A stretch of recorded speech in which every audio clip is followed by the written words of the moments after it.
Today's topic is radius of convergence and interval of convergence for power series. यहाँ पर हमारे पास हम मान के चलेंगे कि हमारे पास अब पावर सीरीज़ दी हुई है। पावर सीरीज़ हमें पता है पावर सीरीज़ इस तरीके से लिखी जा सकती है a0 a1x plus a2x square plus so on. जैसे अगर हम इसे समीशन की फॉर्म में लिखें, समीशन मीन्स एडिशन। एडिशन में हम यहाँ पर a n x raise to the power n, जहाँ पे एन आपका ज़ीरो से स्टार्ट हो रहा है, जहाँ पे एक्स की पावर अगर ज़ीरो हो जाए तो ये पहले वाली टर्म बन जाएगी, ए वन हो जाएगा जहाँ एन वन हो जाएगा, और एक्स की पावर एन वन हो जाएगी। इस तरीके से एडिशन में हर एक term n zero to infinity चलता रहेगा। इसके पास अगर कोई रेडियस ऑफ कन्वर्जेंस है तो हम उसका नाम कैपिटल आर से डिनोट करते हैं एज रेडियस ऑफ कन्वर्जेंस, जिसका फॉर्मूला होता है r is equals to 1 over limit n tends to infinity mod of a n raise to the power 1 by n, जिसका मतलब है कि अगर हम r लिखें तो r आपका रेडियस ऑफ कन्वर्जेंस हो जाएगा किसका, पावर सीरीज़ का। और अगर हमें सर्कल ऑफ कन्वर्जेंस बनाना है तो by the definition of circles हम यहाँ पे mod x is equal to r, जिसका सेंटर क्या है, ज़ीरो है। तो अगर हम इसमें इस तरीके से लिखें तो this is called circle of convergence of power series. और जितने भी वैल्यूज़ इस x को सेटिस्फाई करेगी, जिसे हम कहते हैं set of values of x, जो कि पावर सीरीज़ की कन्वर्जेंस में सेटिस्फाई करेगी इस इक्वेशन को, उसको हम कहेंगे interval of convergence, which is x minus r to r, and that is, or we can write it like this, minus r to capital R is called interval of convergence। ठीक है, अब इसमें दो बातें मेन है कि r क्या values ले सकता है। r can be zero, finite value, और इनफाइनाइट वैल्यू ले सकता है। और by Cauchy's second theorem on limits, हर एक जो भी a n greater than zero रहेगा, हमें पता है हमने सीरीज़ के चैप्टर में ये किया हुआ है, Cauchy's second theorem on limits. हम ये जानते हैं, क्या जानते हैं, limit n tends to infinity a n raise to the power 1 by n, limit n tends to infinity a n plus 1 over a n. और ये चीज़ यहाँ पे हम हेल्प ले सकते हैं कि जब कभी हम a n raise to the power 1 by n ना निकाल पाए तो हम इसी की वैल्यू इस लिमिट से निकाल सकते हैं, जैसे कि capital R is 1 over limit n tends to infinity a n, जो रेडियस ऑफ कन्वर्जेंस है, जिसको हम इस तरीके से limit n tends to infinity 1 over a n plus 1 over a n लिख सकते हैं, और इसका रेसिप्रोकल हो जाएगा a n over a n plus 1। तो ये भी वैल्यू हम रेडियस ऑफ कन्वर्जेंस निकालने के लिए कर सकते हैं। तो आज हम इसके ऊपर बेस्ड क्वेश्चंस लेंगे और उनको सॉल्व करेंगे। सबसे पहला क्वेश्चन हम ले रहे हैं, find the radius of convergence, find the radius of convergence of power series, जो हमारी है series 5 + 12i, I means it's a complex number, iota z raised to the power n। हमें इसका रेडियस ऑफ कन्वर्जेंस निकालना है। सबसे पहले हमें ध्यान देना है हमारा क्वेश्चन में ए एन किस टाइप का है, उसी के अकॉर्डिंग हम फॉर्मूला यूज़ करेंगे। यहाँ पे आपके पास जो ए एन आ रहा है, अगर हम लिखें उसे A N 5 + 12i, that is iota, that is what is the value of mod a n, we know from the concept of complex numbers. Complex numbers का कंसेप्ट है, ये इसका रियल पार्ट है, ये इसका इमेजिनरी पार्ट है। तो हम इसका मॉड ए एन कैसे लिख सकते हैं? 5 + 12i mod, which is root. We know that modulus of complex number is root of a square plus b square. That is the real part का square plus imaginary part का square, which is equal to 25 का square 25, 5 का square 25 and 12 का square 144, which is root of 169, और ये हमारे पास आ गया 13। तो limit n tends to infinity, हमें निकालना है रेडियस ऑफ कन्वर्जेंस, तो हमें इस वैल्यू की ज़रूरत रहेगी, which is limit n tends to infinity a n mod a n raise to the power mod a n raise to power 1/n क्या बना? हमारे पास आया 13 raise to the power 1/n। And we know that limit n tends to infinity, limit n tends to infinity 1/n की value 0 होती है as n tends to infinity. तो हमारे पास क्या आती है value? It is equal to limit n tends to infinity हमने निकाल दिया, that is it is 1/infinity, that is 0, and its value is equal to 1. Therefore, the radius of convergence is 1/limit n tends to infinity mod n raised to the power 1/n is equal to 1/1, जो हमने यहाँ से value इसमें डाल दी, and that is equal to 1. Next हमारा question है, find the radius of convergence of power series 1 + 1/n whole to the power n square x raise to the power n। ठीक है जी, तो हमें ये ध्यान रखना है कि हम r की वैल्यू कैसे निकालेंगे। जब आगे कभी हमारे पास कोई ऐसा an है जिसमें पावर्स में n की टर्म्स में है, जैसे कि यहाँ पर आपके पास था जिसमें आपके पास पावर्स में n की टर्म्स में है, ठीक है, तो यहाँ पर भी हमारे पास n स्क्वायर है, तो हम फॉर्मूला यूज़ करेंगे this one, limit n tends to infinity mod a n raised to power 1/n, जहाँ पे पावर में आपके पास 1/n आता है। तो देखते हैं इसको कैसे करेंगे। लेट जो हमारा ए एन है, ए एन कौन सी टर्म होती है? जो इस x से डिफरेंट होती है, इसके साथ वाली, या z होगा तो z से डिफरेंट होती है। तो यहाँ पे ए एन होती है 1 + 1/n raise to the power n square, बस यही हमारा ए एन है। फिर हमने क्या करना है, ए एन मॉड लिया 1/n लिया, and it is equal to 1 + 1/n raise to the power n square, और इस पूरे का मॉड, और फिर पावर आएगी 1/n। ठीक है जी, जो पूरा ए एन है उस पूरे की पावर 1/n। तो यहाँ पर आएगी value 1 + 1/n whole to the power n square into 1/n। इसकी पावर है 1, दोनों की पावर से एक कैंसिल हो गया, ये आ गया 1 + 1/n raise to the power n। Now this is limit n tends to infinity mod a n whole to the power 1/n। अब हमने लिमिट ले ली, पहले तो हमने इसकी वैल्यू निकाली, अब हम लिमिट लगा रहे हैं साथ में, limit n tends to infinity. Now this is limit n tends to infinity, जो राइट साइड में आया वो है 1/this 1, और इसकी वैल्यू हमारे पास होती है e। ये कहाँ से आया? ये हमारे पास आया है इनडिटर्मिनेट फॉर्म्स से, जो कि हमने फर्स्ट ईयर में स्टडी किया है। तो ये हमारे पास आई value 1 + 1/n whole to the power n, this is equal to e। ये e कैसे आता है, चलिए इसको भी एक्सप्लेन करते हैं। यहाँ पे हमारे पास जो हम टर्म ले रहे हैं, जैसे कि हमारे पास यहाँ पर आई थी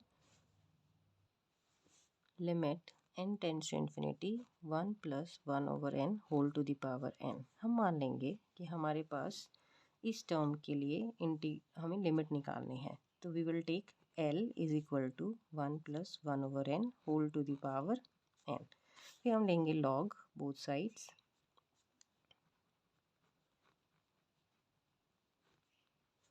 and using the property of log हम इसको इस तरीके से लिख सकते हैं। तो लॉग L, अब हमें limit n tends to infinity करनी है, क्योंकि हमें तो वैल्यू चाहिए इस चीज़ की, तो हमारे पास आ गई limit n tends to infinity n log 1 + 1/n। अब हमें पता है इनडिटर्मिनेट फॉर्म्स से क्या चीज़ कि या तो ज़ीरो ओवर ज़ीरो फॉर्म में लाएंगे या इन्फिनिटी ओवर इन्फिनिटी में लाएंगे। तो हमें देखना क्या है, हमें इस तरीके से देखना है कि हमारी टर्म किस तरीके से अरेंज करके लिखें जिससे कि ये या तो ज़ीरो ओवर ज़ीरो फॉर्म में आ जाए या तो इन्फिनिटी। ये n हमने डिनोमिनेटर में ले गए इसके, तो हमारे पास आ गया ये n नीचे 1/n log 1+1/n और ये आ गया 1/n। अब हम अगर इसमें इन्फिनिटी डाल के देखें तो हमारे पास होता है log 1 और नीचे आएगा 1/infinity which is log 1 we know that इसकी वैल्यू होती है 0 और 1/infinity भी 0। Now it is a indeterminate form और हमें पता है by L Hospital's rule, L Hospital rule लगाने पर हमारे पास क्या आता है, हम लगाते कैसे हैं L Hospital rule, differentiation of numerator and differentiation of denominator before applying the limit, limit लगाने से पहले। तो हम अब यहाँ पे इसकी डिफ्रेंसिएशन करेंगे d/dn ऑफ log 1+1/n, इसी तरीके से d/dn ऑफ 1/n और इसकी डिफ्रेंसिएशन हमें करनी है which is equal to limit n tends to infinity, log की डिफ्रेंसिएशन वी नो दैट 1 जो भी आपका फंक्शन होता है 1+1/n डिफ्रेंसिएशन हो गई। साथ ही में इस 1+1/n का चेन रूल की वजह से इसकी भी डिफ्रेंसिएशन होगी। नीचे की डिफ्रेंसिएशन आ रही है -1/n², ठीक है। तो इसी तरीके से यहाँ पे भी हमारे पास limit n tends to infinity 1/1+1/n और इसकी डिफ्रेंसिएशन पहले तो 0 और इसकी दूसरे वाले की, इसकी 0 आ गई, इसकी -1/n² हो गई, -1/n² हो गई, ये दोनों आपस में कैंसिल हो गई बिकॉज इट्स अ 0, तो इसकी तो कोई वैल्यू नहीं रहेगी। तो हमारे पास लास्ट में बचा limit n tends to infinity 1/1+1/n। अब हम इन्फिनिटी फिर से इसमें यूज़ करेंगे and we get 1/1+0 which is equal to 1, ठीक है जी। बट ये लिमिट किसकी आई है, लिमिट तो आई है log limit n tends to infinity log l की, पर मुझे तो वैल्यू l की चाहिए, log की नहीं चाहिए, तो हमने अपने अकॉर्डिंग इसको सॉल्व किया है। तो इसके लिए हम क्या करेंगे, log l is equal to 1 which is equal to l is equals to e raised to the power 1 which is further equal to, it implies limit n tends to infinity 1+1/n whole to the power n is equal to e आया। But ये value किसकी थी, हम निकाल क्या रहे थे, हम निकाल रहे थे limit n tends to infinity an mod 1/n की वैल्यू जो कि क्या आई e, पर हमारा रेडियस ऑफ कन्वर्जेंस होता क्या है, radius of convergence which is r and it is equal to 1 over limit n tends to infinity mod an raised to the power 1/n which is further equal to जो हमारी value आई है e। तो इससे हमारा जो answer है वो आ रहा है r is equals to 1/e। Next मैं क्वेश्चन ले रही हूँ इंटरवल ऑफ कन्वर्जेंस का। तो अगर हमारे पास एक सीरीज़ दी जाए जो कि यहाँ पर हमारे पास n1 to infinity x plus 5 raise to the power n² है, ठीक है। बट हमने अभी तक क्या देखा है, हमारी सीरीज़ किस फॉर्म में होती है an x raise to the power n, पर यहाँ पे तो x+5 है, तो हमें इसको रिप्लेस करना पड़ेगा। तो रिप्लेस कैसे करेंगे, हम सब्स्टिट्यूट करेंगे इसको to solve this type of series, to find this interval और the radius of convergence of this series we take let x+5 को हम t सब्स्टिट्यूट करेंगे। Therefore the given series, the given power series 1 to infinity x+5 whole to the power n² reduces to series n1 to infinity x+5 बन जाएगी t raised to the power n and n²। और हम इसको कैसे लिख सकते हैं, अगर हम इसी फॉर्म में लिखना चाहें तो वेरिएबल हमारा तो t है, तो हमारा आ जाएगा 1 to infinity n² t raised to the power n। इस तरीके से हमारा x t से रिप्लेस हो गया, करना कुछ नहीं है। अब हमारे पास आ रहा है n की पावर 2, ठीक है। तो लेकिन यहाँ पे पावर में n नहीं है, यहाँ पर n की पावर 2 है, तो अगर ये पावर में n होता तो हम यही वाला फॉर्मूला यूज़ करते, बट क्योंकि हमारे पास n स्क्वायर है तो हमारा an क्या बनेगा, n स्क्वायर। और इसकी जो दूसरा हमारे पास फॉर्मूला है by Cauchy's second theorem on limit से, हम an+1 और an का रेशियो लिमिट लेंगे और सॉल्व करेंगे फॉर r। तो इसी तरीके से अगर n हमारे पास n स्क्वायर आ रहा है तो n+1 क्या आएगा, बस इसी को हमने रिप्लेस करना है। Therefore mod an over an+1 is equal to n square over n+1 का होल स्क्वायर। सिंपल रेशो ले लिया और इसको थोड़ा सा सिंप्लीफाई कर लेते हैं। इसमें आपके पास जो पावर है वो यही रहेगी दोनों की कंबाइन, और ये आ गया 1+1/n का होल स्क्वायर। देयरफॉर अब हमें लेना क्या है, हमें लेनी है लिमिट an ओवर an+1 की, which is limit n tends to infinity 1 over 1+1/n का whole square, which is further. अब हमें लिमिट किसकी लेनी है, इस 1/n की। तो limit n tends to infinity 1/n हमें पता है क्या होता है, it is limit n tends to infinity 1/1+0 whole का square, and finally it is 1/1 whole square, that is 1 का square, 1 square means it is equal to 1। तो हमारे पास जो रेडियस ऑफ कन्वर्जेंस है वो आई limit n tends to infinity mod an over an+1 which is equal to 1. Therefore the power series जो हमें दी गई है फॉर ऑल t, जो किससे आएगा, -r to r, ये है हमारे पास रेडियस ऑफ कन्वर्जेंस, और ये आपका इंटरवल बन गया। r क्या आया है, 1 आया है, इट मीन्स तो ये किससे बिलोंग है, that is t belongs to -1 से 1 तक। लेकिन हम t की बात तो कर ही नहीं रहे, हम किसकी बात कर रहे हैं, हम बात कर रहे हैं x की, क्योंकि हमारी एक्चुअल सीरीज़ तो x में है। तो -1 और t की जगह हमें x+5 को रखना है, और ये हमारे पास आ गया which is further equal to -1। अब इसमें से हम -5 माइनस करेंगे तो पूरे इंटरवल से -5 माइनस करेंगे, -5 ऐड करेंगे, तो हमारे पास आ गया x+5 -5 1 -5, मतलब -5 आपने हर एक से ऐड कर दिया, -6x एंड इट इज़ -4। तो x का इंटरवल क्या हुआ, therefore given power series converges for all x which belongs to -6 to -4. Therefore the interval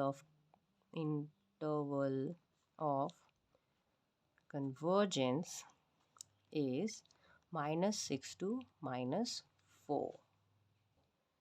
next हम ले रहे हैं रेडियस ऑफ कन्वर्जेंस और interval of convergence for the following power series, जिसमें हमने 4 क्वेश्चंस लिए हैं अलग अलग टाइप के, जिसमें series n1 to infinity n factorial whole square 2n factorial x raise to power 2n। Second है series z raise to power 2n+1 over 2n+1। Third है series n√2 plus iota over 1+2 iota n x raise to power n, और last में n factorial over n raise to the power n x raise to the power n। तो let's start with the first one. सबसे पहले हमें ये ध्यान देना है कि हमारे पास जो सीरीज़ दी है, series n1 to infinity n factorial का square 2n factorial x raise to power 2n, ये आपके पास उसी फॉर्म में हो जो आपका series an x raise to the power n या z raise to power n की तरीके से हो। लेकिन यहाँ पर हमारे पास क्या चीज़ डिफरेंट है, यहाँ पे डिफरेंट है आपका x raise to power 2n जो कि x raise to power n होना चाहिए, तो हमें इसकी सब्स्टिट्यूशन करनी पड़ेगी। तो हमने क्या करना है, सबसे पहले let x raise to the power 2, क्योंकि जो ही एक्स्ट्रा टर्म है वो x स्क्वायर है ऐसे, तो हमारे पास हम इसको t मान लेंगे। तो जितना भी टर्म्स हमारे पास बनेगी, therefore series becomes series n1 to infinity n factorial square 2n factorial और t raise to the power n। जहाँ पे हमारे पास ए एन क्या बन रहा है, ए एन बन रहा है एन फैक्टोरियल का होल स्क्वायर और 2n का फैक्टोरियल। तो हमारे पास जो ए एन है वो है एन फैक्टोरियल का होल स्क्वायर और 2n फैक्टोरियल।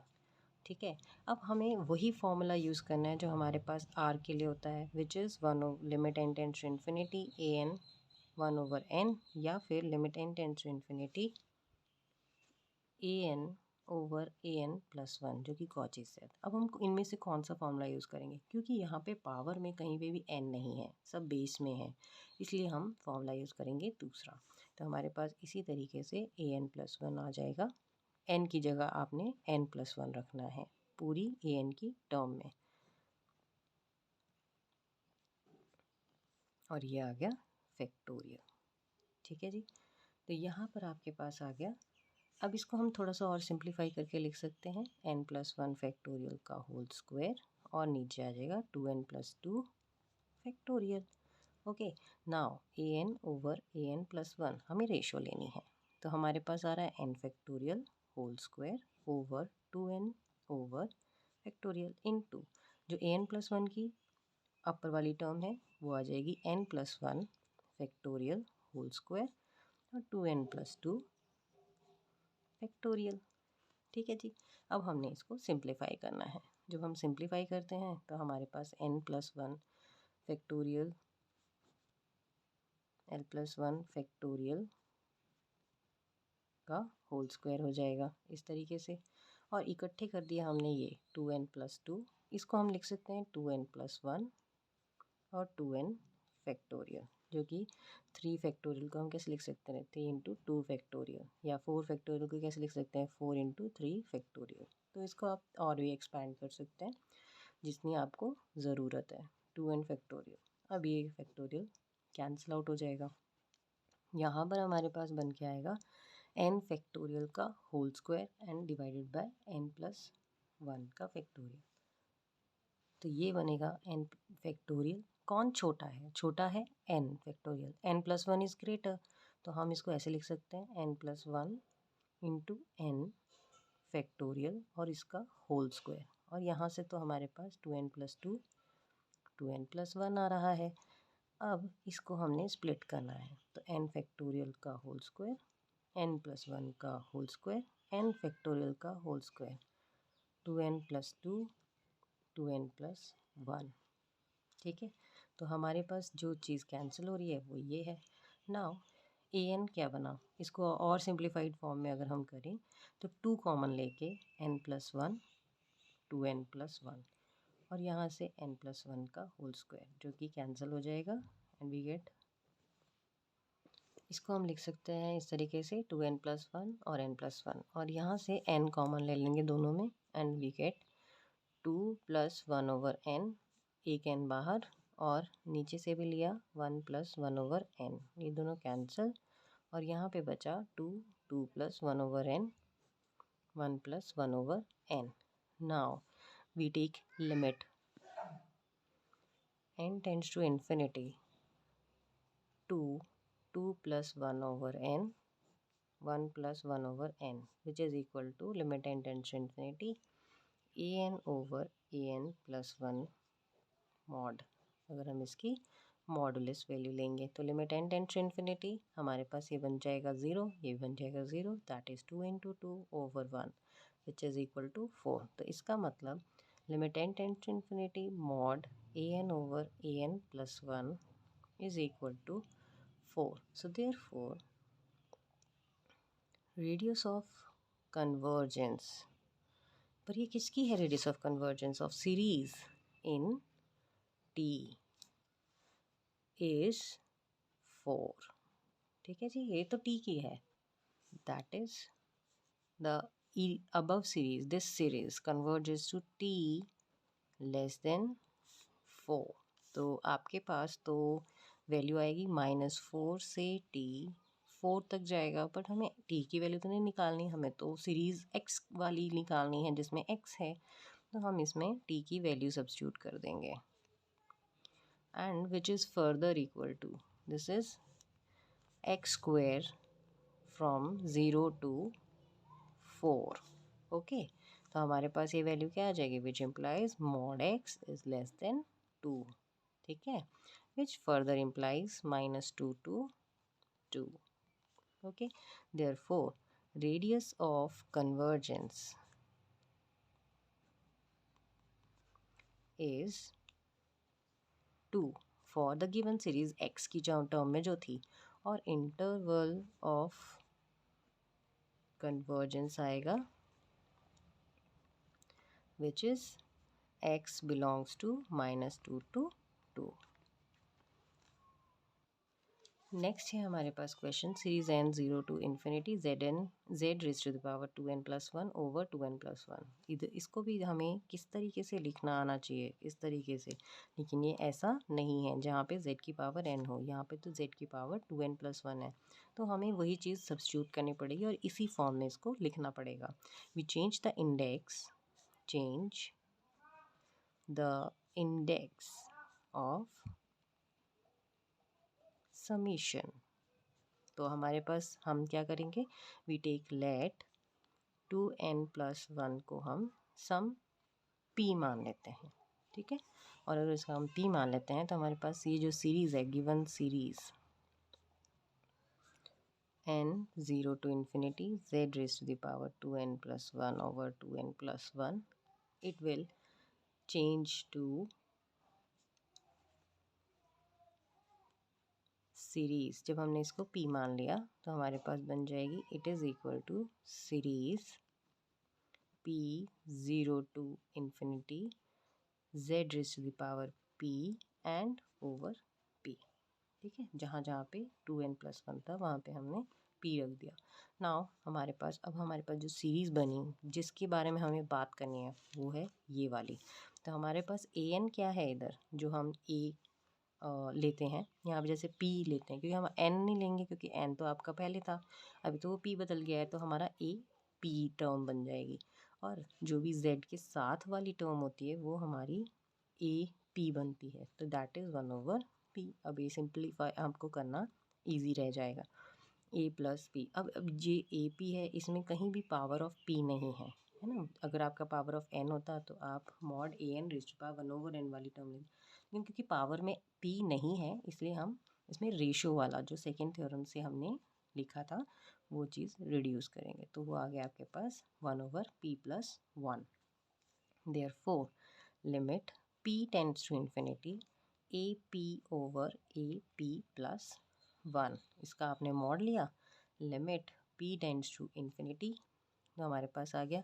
अब हमारे पास AP क्या है, AP है हमारे पास 1/p, और AP + 1 क्या है, 1/p + 1, ये ऊपर चला गया. इसकी आप रेशो निकाल सकते हैं, limit p tends to infinity, this can be written as 1/p, p से डिवाइड कर दिया, ठीक है जी. तो हमारे पास क्या टर्म आएगी, limit p tends to infinity 1 + 1/p is 1 + 1/infinity, which is 1 + 0, that is 1. Therefore the radius of convergence is r, which is equal to 1. पर ये किसके लिए है, ये है आपके पास p के लिए, ठीक है. तो हमारे पास जो p के हमने निकाला है, तो z हमारा बदल जाएगा, z के लिए रेडियस ऑफ कन्वर्जेंस क्या हो जाएगा, रेडियस ऑफ कन्वर्जेंस रहेगा 1, और इंटरवल ऑफ कन्वर्जेंस क्या हो जाएगा, z is equal to belongs to -1 to 1. जो नेक्स्ट क्वेश्चन है हमारे पास वो है n √2 + iota over 1 + 2 iota n x⁴n. तो यहाँ तो सिंपल हमें दिखता है कि ये हमारे पास सीरीज़ an x⁴n की फॉर्म में है, जहाँ पे an हमारे पास ये कॉम्प्लेक्स क्वांटिटी है, तो an हमने लिख दिया n √2 + iota over 1 + 2 iota n. हमने इसका मॉड ले लिया, तो हमारे पास n √2 + iota, क्योंकि हमें पता है कि कॉम्प्लेक्स क्वांटिटीज़ को हमें उसका मॉडुलस निकाल के करना है, तो वो हमारे पास क्या आता है, हम क्या करते हैं क्वांटिटी के लिए, हम कहते हैं इट इज़ ऊपर वाला अलग से, that is root of constant term, जो आपकी रियल पार्ट है उसका स्क्वायर, तो रियल पार्ट का स्क्वायर हो जाएगा √2 का स्क्वायर 2 और n का स्क्वायर n², ठीक है जी. और प्लस जो आपकी इमेजिनरी क्वांटिटी है उसमें जो वैल्यू है वो क्या है 1 आयोटा। तो 1 आपका कॉम्प्लेक्स से निकल जाता है, इमेजिनरी पार्ट का भी स्क्वायर।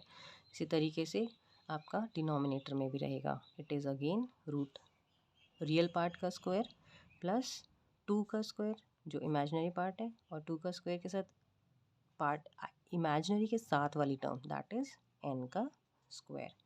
ठीक है जी। तो हमारे पास क्या आ गया, मॉड ए एन जो वैल्यू आई है it is root 2n² plus 1 over root 1 plus 4n square.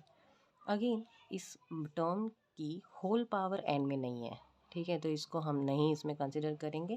हम an+1 वाली टर्म जो रेशो होती है जो सेकंड उससे निकाला है, बस आपने करना क्या है n को n+1 से रिप्लेस करना है। तो n+1 का होल स्क्वायर प्लस 1 और ये आ जाएगा 1 + 4 n+1 का होल स्क्वायर। ठीक है, इसको आपने सिंप्लीफाई कर लेना है। सिंप्लीफाई होगा 2n² plus 1 plus 2n plus 1 divided by 1 + 4n² plus 1 plus 2n। ये आ गया विच इज़ फर्दर 2n²। आप इसको सिंप्लीफाई करेंगे and we get the value. आप इसको सिंप्लीफाई आराम से कर सकते हैं, विच इज़ इक्वल टू 2n का स्क्वायर प्लस 4n प्लस 3। ठीक है जी। और यहाँ पे आएगा नीचे 4n का स्क्वायर, 4 × 2 = 8n प्लस यहाँ से आएगा 4, यहाँ से आएगा 1 दैट इज़ 5। ये आपकी an+1 आ गई। अब इसी में आपने इसको रेशो लेना है, limit n tends to infinity an over an+1। पहली टर्म लिखनी है an की, वो आएगी जो हमारे पास आई है यहाँ पे, which is equal to root 2n² plus 1 और नीचे आएगी 1 + 4n² इंटू an+1। ये है डिनोमिनेटर में डाला जाएगा 2n² प्लस 4n प्लस 3, और ये न्यूमरेटर में that is 4n² plus 8n plus 5। ठीक है, और ये इस पूरे का modulus which is further equal to, ये टर्म्स आपने लोअर क्लासेस में जहाँ लिमिट्स पढ़ी हैं इनकी लिमिट्स निकालना आपको आती है। आप क्या करते हैं, जो आपकी हाईएस्ट टर्म है उसको बाहर निकालना है आपने रूट की क्वांटिटी से। तो यहाँ से जब n² बाहर निकलेगा तो एक ही n होगा, तो ये आ जाएगा 2 + 1 ओवर n का स्क्वायर, और नीचे से भी इसी तरीके से एक n निकलेगा बाहर, तो यहाँ पे आ जाएगा 4। इसी तरीके से यहाँ पर भी हमारे पास टर्म बनेगी 4, इधर से भी n² निकलेगा, इसके पास एक ही n है तो 8 ओवर n, और यहाँ होगा 5 ओवर n²। इधर भी इस तरीके से n² बाहर निकलेगा और यहाँ पे आएगा नीचे डिनोमिनेटर से that is 2 + 4 over n plus 3 over n²। Now taking common and cancelling the common terms and taking the limit. Limit of n tends to infinity 1 over n² is 0. This is again 0. All these terms are 0. तो हमारे पास क्या बचता है n निकलने के बाद, that is 2 4 4 2। नीचे से सिर्फ 2 निकलेगा, बाकी सारी टर्म्स तो 0 हो रही हैं क्योंकि 1 over n या 1 over n² हो रही हैं। As n tends to infinity these terms are 0. So the final is 1. Therefore, the radius of convergence is r is equals to 1 and interval of convergence is -r to r, जो कि ये निकला है which is -1 to 1. Last question है हमारे पास, we have to find out the radius and convergence and interval of convergence for this term. This is n1 to infinity n factorial over n rays to power n x raise to the power n। तो हमारे पास जो an है हमने इसको compare किया an x raise to power n, इस term इसके जैसी ही है, बाकी साथ में an है, तो an हमारा बनता है n factorial over n raise to the power n।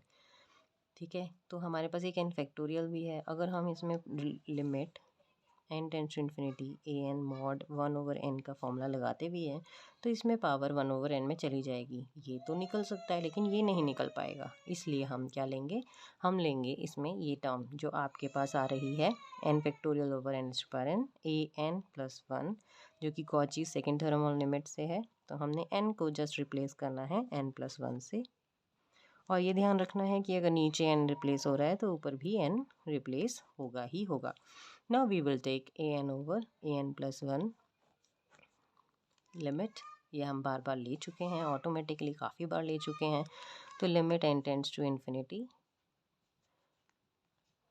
A n over a n plus 1, a n plus 1 over a n over a n plus 1 बनेगा n factorial over n rays to power n into n plus 1 raise to the power n plus 1 over n plus 1 का factorial.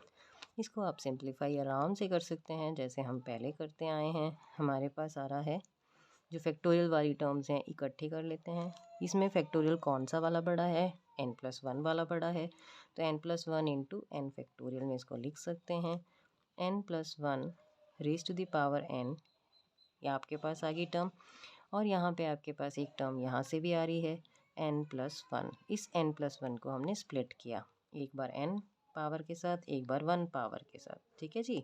और यहाँ पे आ गया n raise to the power n, ये दोनों तो कैंसिल हो गए। तो limit n tends to infinity n plus 1 raise to the power n plus 1 over n plus 1 जो यहाँ से आया और एक ही n है, ये दोनों कैंसिल हो गए अगेन। तो we get n tends to infinity n plus 1 raise to the power n rays to power n, क्योंकि पावर्स ऑलमोस्ट सेम है तो हमारे पास क्या आ रही है वैल्यू, हम इसको लिख सकते हैं limit n tends to infinity 1 plus या n plus 1 over n, same power है, ठीक है। बेस हमारे पास इस तरीके से लिखा जा सकता है, limit n tends to infinity n आपने इस तरीके से कर दिया, और आपको पता है ये चीज़ what is the value of this term is equal to this term is equal to e. अभी इससे पहले ही हमने इसको सॉल्व भी करके बताया है। तो देयरफॉर तो this term is equal to,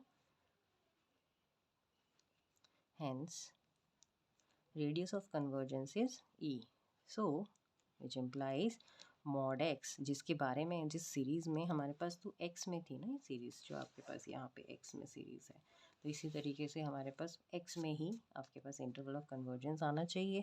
तो हमारे पास आ रहा है mod x is less than e, which is interval आपके पास आएगा -e to e, that is x belongs to -e to e. This is the interval of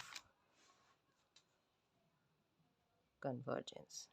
और अगर आपको लगे कि क्वेश्चंस थोड़े फास्ट हुए हैं या वीडियोस थोड़ी फास्ट रही जल्दी जल्दी कवर करने के लिए, तो आप इसको स्लो मोड में भी देख सकते हैं। Okay, thank you.